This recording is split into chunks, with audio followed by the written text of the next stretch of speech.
that sells everything from rings, bracelets, necklaces, earrings, personalized gifts, and more. Jewelry is just one thoughtful and lifelong way to show someone you care about them. And during this holiday season, you'll find something that suits everybody's tastes with Ana Luisa.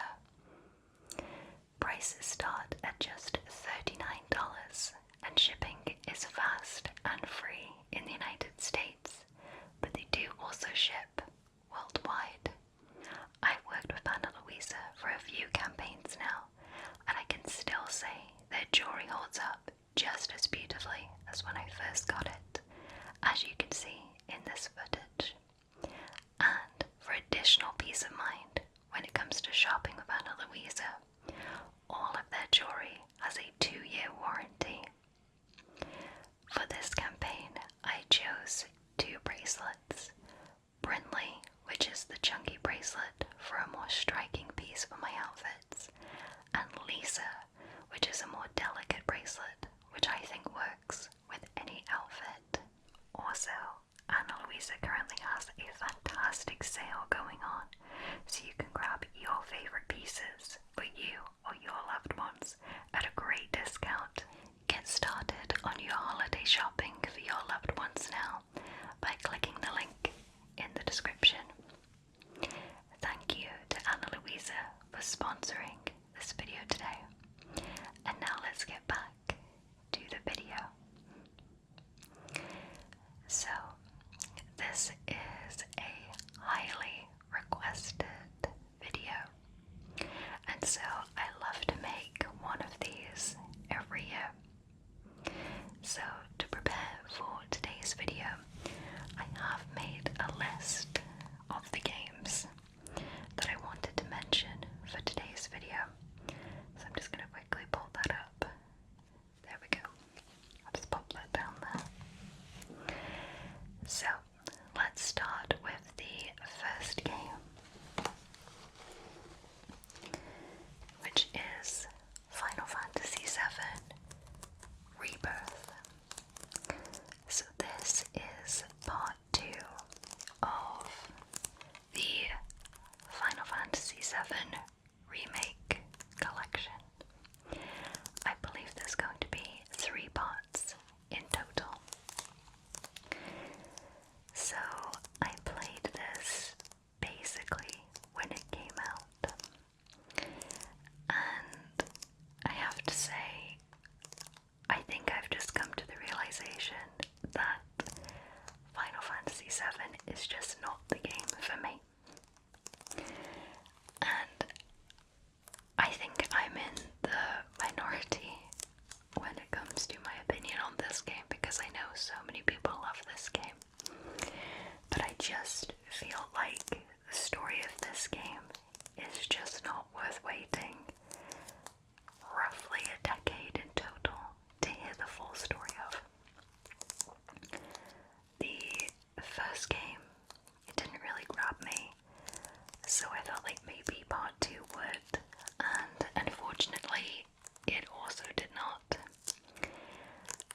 I absolutely adored the Golden Saucer in this game.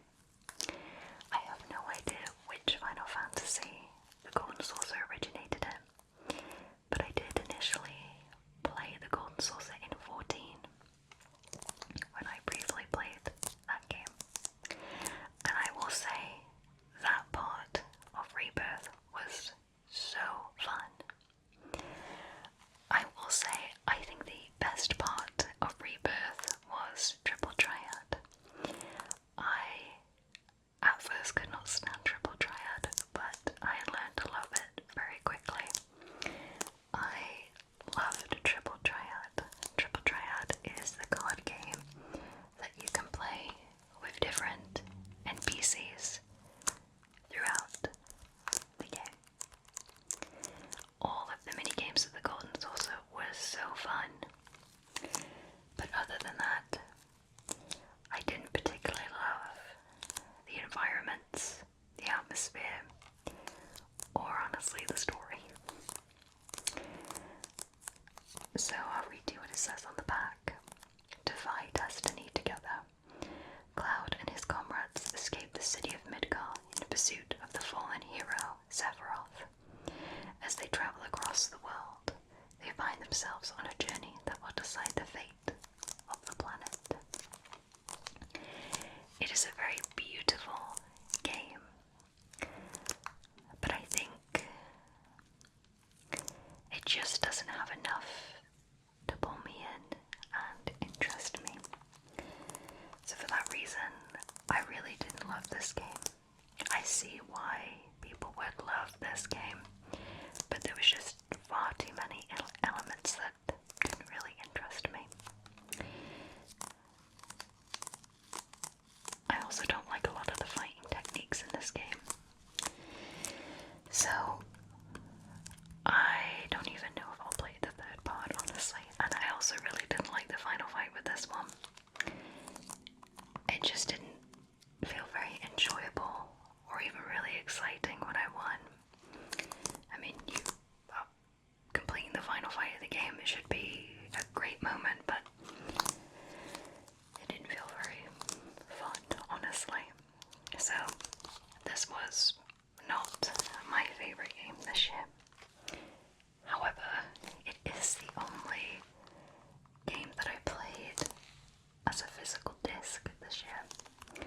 So as I continue my rambles for this video today, I will be making sticky tapping sounds with this video. So next, I'm going to move on to Abiotic Factor. I have mentioned this game a few times, but I am more than happy to talk about it in much more detail for today's video. Abiotic Factor is a game that me and my husband are currently playing on PC. I don't know if you can play it by yourself, but it is a game that you can play with lots of other players.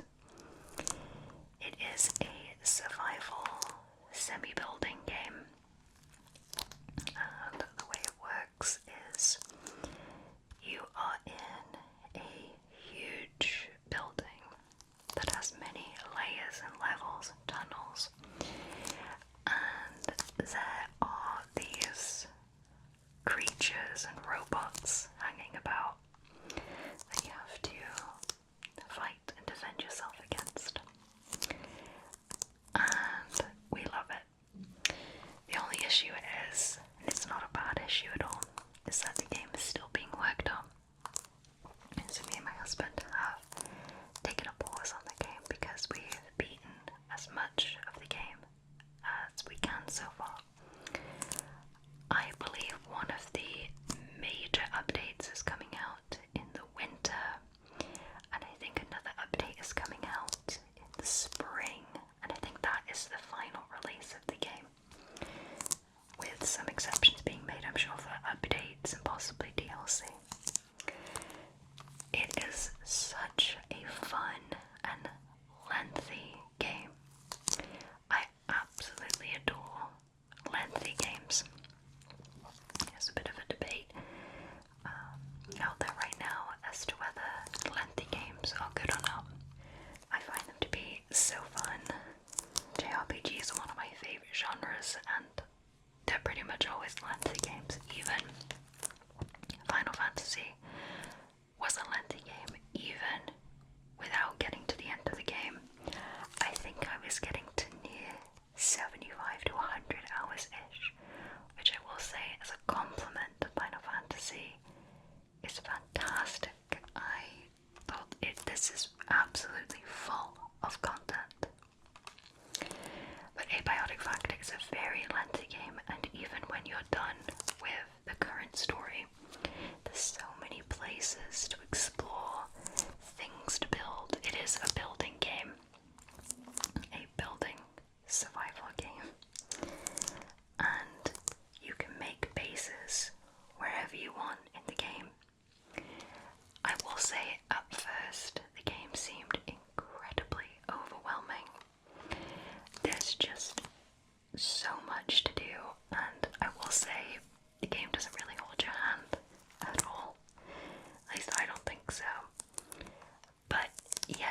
certain activity, the more XP you gain to increase a certain skill in your skill tree. For example, sprinting would gain XP. Carrying heavy items gains strength XP. I just feel like they got a couple of things on the skill tree a little off. So for example, to build basic guns, we were only able to do, I feel like, way too late into the game. So I feel like maybe a slight XP boost would be good. Now, I don't know if you can adjust the settings yourself. You can do that in a lot of games. Maybe you can with this one. But I think just all round a slight XP boost would be good. At the beginning of the game, you can pick what sort of pros and cons your character has. I found that it didn't incredibly matter for my gameplay, but they were fun little additions to the game. It's really, really good. It has a very in-depth story, and it is quite spooky at certain points in the game. It doesn't start out, I would say, very spooky, but there are these little worlds you can go into. There are these particular creatures you run into that are super scary.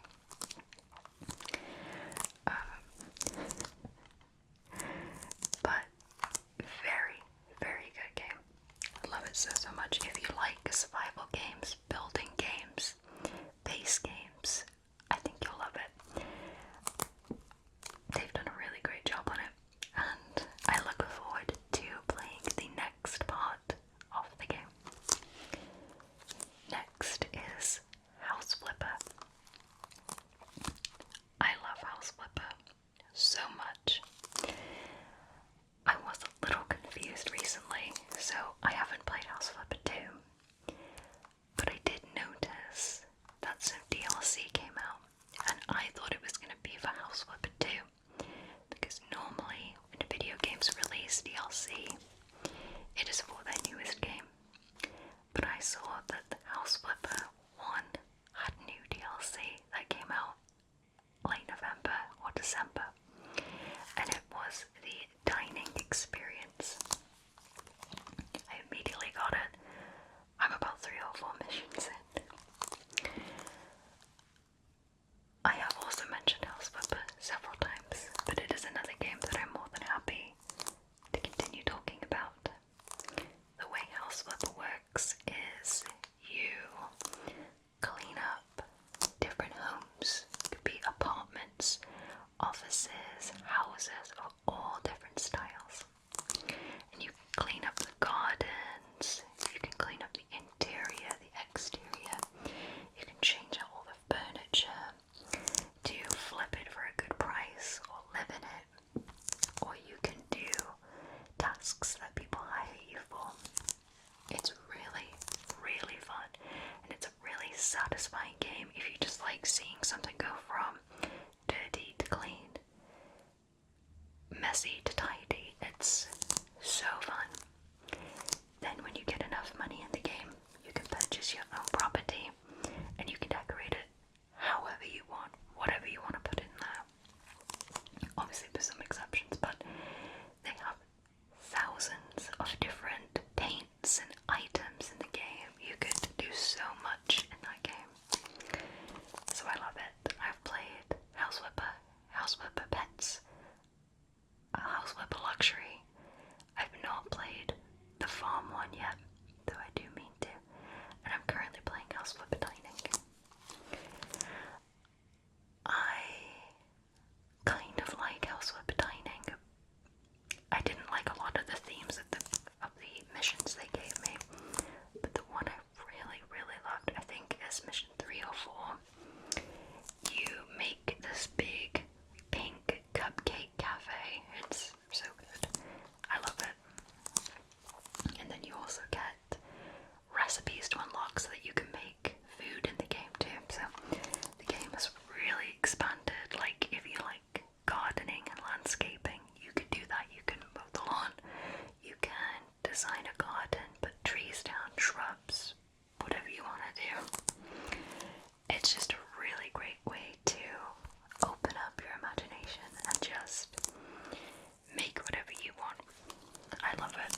so much. I had to put it down for a little bit because I played it just too much and I got burnt out from playing it. But then this DLC came out and I started playing it again. I will eventually play House Flipper 2, but for now I'm more than happy with House Flipper 1. Next we have 2 Point Campus.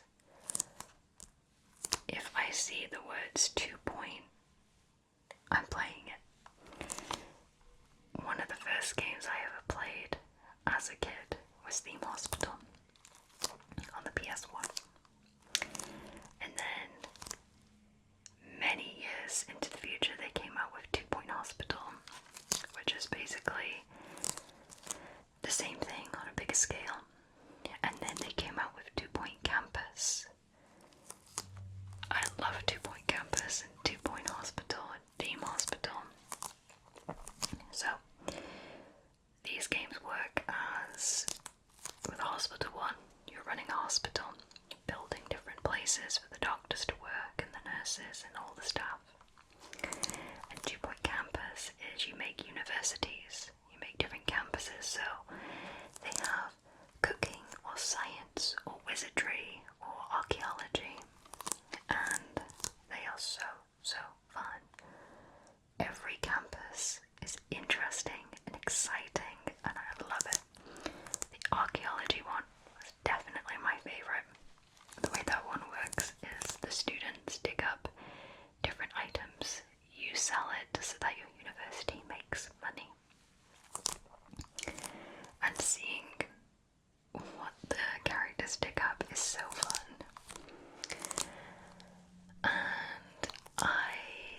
And yeah, that one was definitely the best. I didn't finish the game the same way I didn't finish 2 Point Hospital. You really can just put the game down whenever you want, because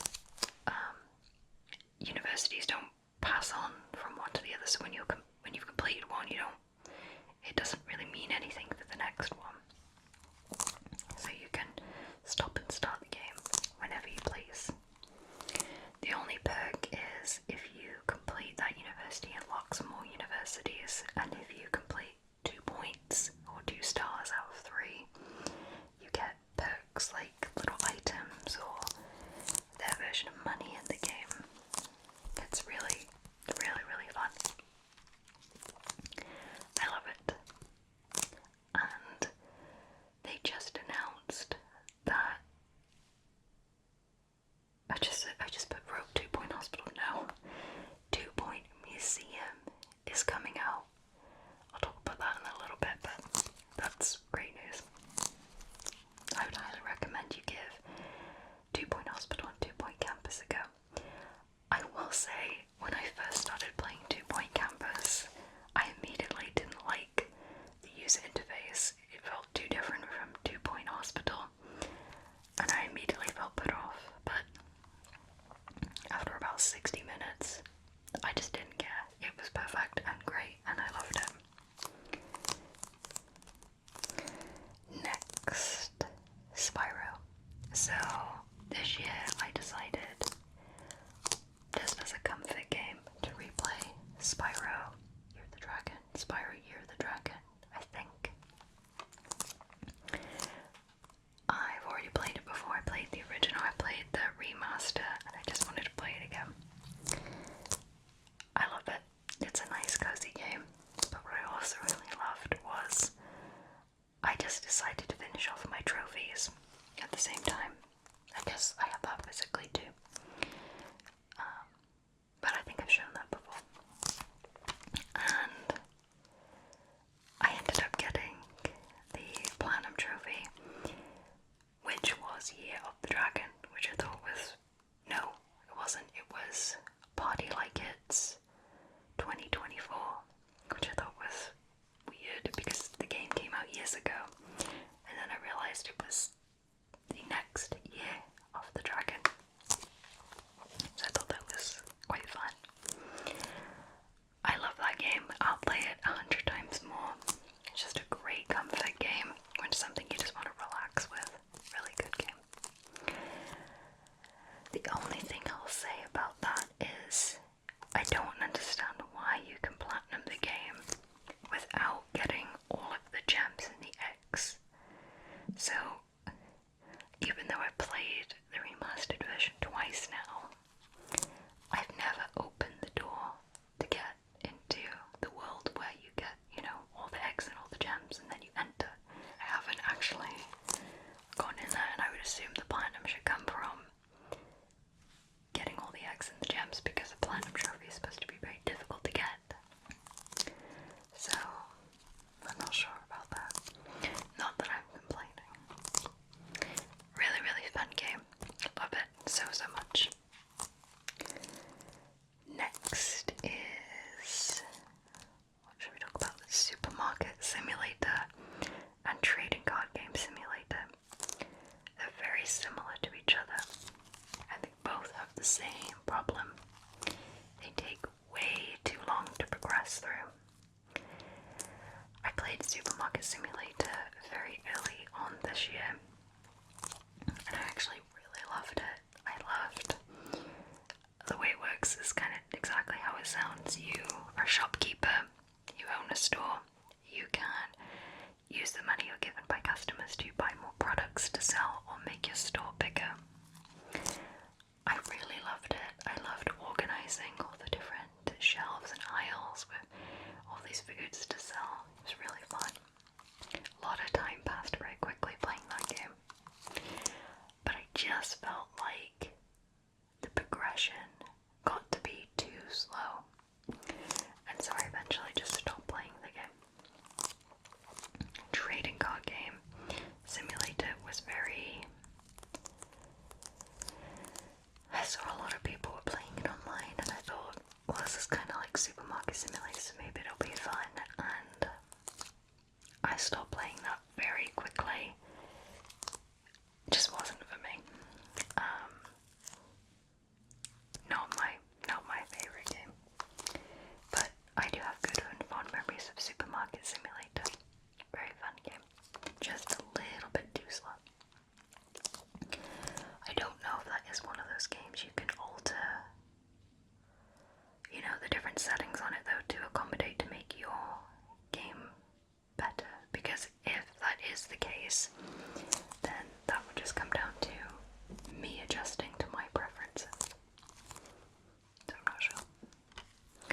Next is V-Rising. So if I'm not mistaken, V-Rising officially came out this year. And me and my husband completed it. I will say, whilst it was moderately different to us playing it the first time in the early release, it didn't feel massively different. You get a horse and you can fly at one point, but I felt like there wasn't enough bosses added to the game that were already there. I did love the building changes to your castle. Actually really loved the way you could build in V-Rising. If you're looking to build the vampire castle of your dreams, then I think give V-Rising a go. One thing I will say is I love the environment, the gameplay. It's a fascinating concept of if you go out throughout the day, it can hurt, and if you go in during the night, it won't. The music's fantastic. I love the gear you can get, the clothes, the swords, everything. I would 100% recommend it. I'm only speaking from my previous experience of playing it, of not being substantial of a difference. But for your first initial playthrough, it is really good. Yeah, really good game. Thoroughly enjoyed it. And next we have Disney Epic Mickey Rebrushed. So I actually only just started playing this yesterday.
issues with the first one. So for example, you can miss a lot of really fun and interesting things in the first one because there's no specific map of where to go, which is good because it allows you to explore freely, but you do miss some fun things to do or grab or see.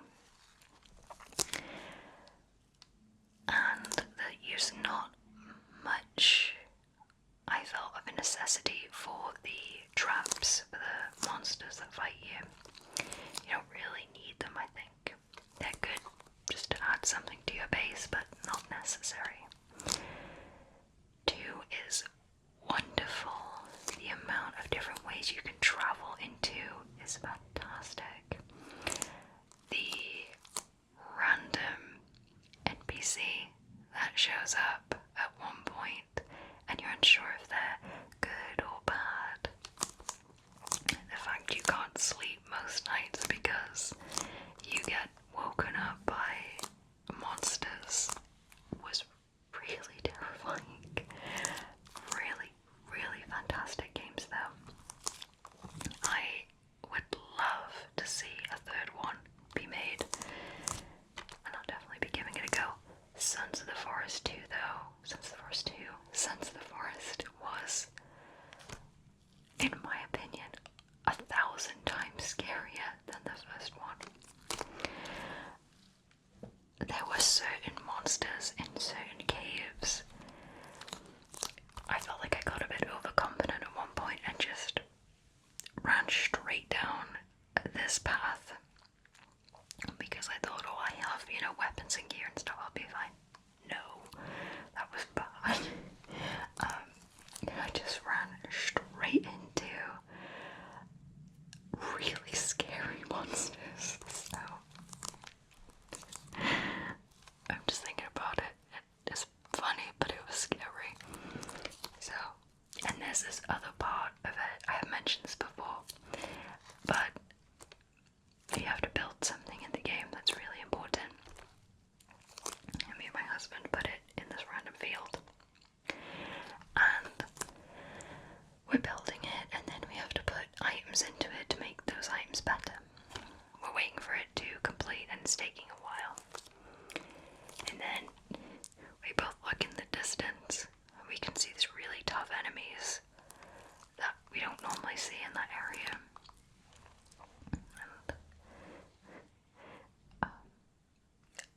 And we're like, well, they're far away, there's nothing really to worry about. And then they start getting closer. Like, okay, we have to fight them. And that was okay. And then more of them started showing up, and then more of them started showing up. And then we quickly realized the item we were building was triggering masses of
are a pain, as they are in every other Dragon Quest, but super fun. I love that game so much. I stopped playing after about 45 hours. I collected roughly 60 of the monsters, and I stopped right at the heaven part, so I never actually went into the heaven section, because typically the part after the game is over is very lengthy with Dragon Quest games, and I just wanted to leave it there for that reason. At one point, early on in the game, you run into a building that has this giant cauldron. I thought it would be like 8, so what I did is I started keeping everything that I picked up, every single thing, oaken clubs and plain clothes and, you know, stuff that you don't need to keep. I kept it all because I thought that it would be part of a recipe for this cauldron. I don't think so. So, didn't need to keep them after all. It would have helped for some extra money. I must mention the environments in the game, particularly in the towns. When it is nighttime in the towns, it is the coziest, most magical gaming experience I've ever seen. Your hero holds this lantern, and as you go around the town during the nighttime, everything is so beautifully lit. It's magical. They did such a good job on that game. There is no Monster Arena in 11, so it's been a very long time since I've played Monster Arena in any Dragon Quest, so for them to have that in 3 was great. I believe the Monster Arena is new for the remaster, and I love it so much. I have nothing but good things to say. I may do some of the post-game content. I'm not sure yet. There are many other games I need to give a go, so we shall see. So that is everything, basically, that I've played in 2024. So now let's move on to games that I need to play. Silent Hill 2. This is the remastered version. I'm looking forward to playing that. I will eventually. It got great reviews online, which I'm so happy to see. So that I will be playing in the future, and via the Spotlight. So it is out, and I have mentioned before that I would like to play that. So that is another game that I would like to play in the near future. Now, upcoming games that are not out that I'm looking forward to. 2 Point Museum is coming out apparently in March of 2025. It looks fantastic. It looks like you run a museum, and that's all I know. I feel like it's gonna be great. So it's the first game I'm looking forward to playing. Next is Atelier Yumiya, The Alchemist of Memories and the Envisioned Land. I believe Atelier Yumiya is a series, I believe, of JRPGs. But I saw a trailer for it recently and it looked fantastic. So it looked like that specific style of JRPG would be enjoyable for me. So I look forward to that when it comes out. I think I'm going to give that a go. And Borderlands 4 was announced a few months ago, so I look forward to giving that a go. And Chrysal Theatre of Idols, which is another game I've been looking forward to. Not a lot of additional information has come out regarding that game recently,